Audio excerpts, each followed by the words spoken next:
Hello everybody and welcome. In this video I will show you how to install application for your headphones JBL Tune Beam. You have to start by open App Store, now go to search, then click on search line, and after that write JBL headphones. We have it, so click on it and install the application.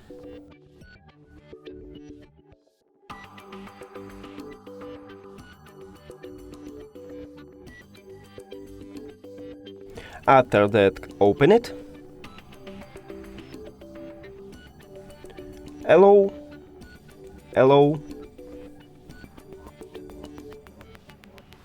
And we did it.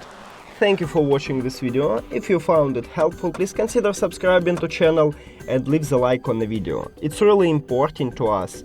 See you later.